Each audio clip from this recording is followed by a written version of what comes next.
Bienvenidos a un nuevo vídeo del canal de piezas. Bien, voy a hacer un vídeo corto respondiendo a una pregunta que me habéis dejado sobre problemas a la hora de frenar y pérdida de potencia en el vehículo.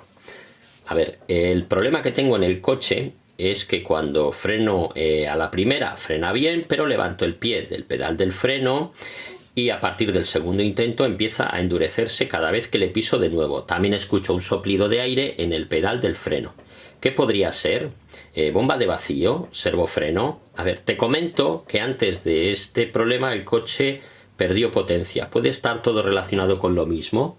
A ver, la respuesta es que sí, ¿vale?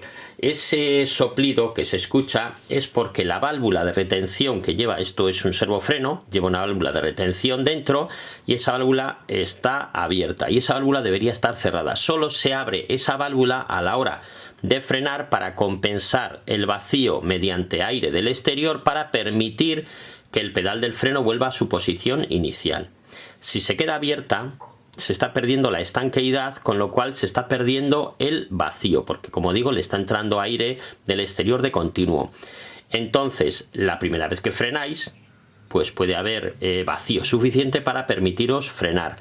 Pero luego no se va a generar suficiente vacío precisamente por esa válvula de retención que está abierta para permitiros frenar de continuo, ¿vale? Además, la bomba de vacío, ¿vale? Tiene que distribuir el vacío entre el servofreno, entre el actuador del turbo y entre el actuador de la EGR.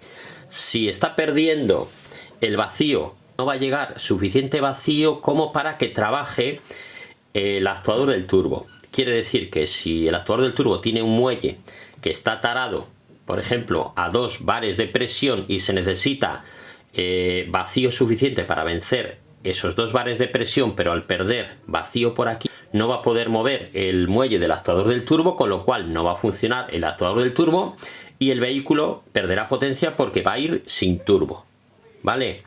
Esto también afectaría al actuador de la EGR si fuera también neumático, ¿vale? Bueno, pues aquí tenéis este vídeo corto, ¿vale? Aquí la solución es cambiar el servofreno y se debería solucionar el problema, ¿vale? Bueno, como digo, aquí tenéis este vídeo cortito. Si os ha sido de utilidad, pues no olvidéis dar un like y suscribiros al canal.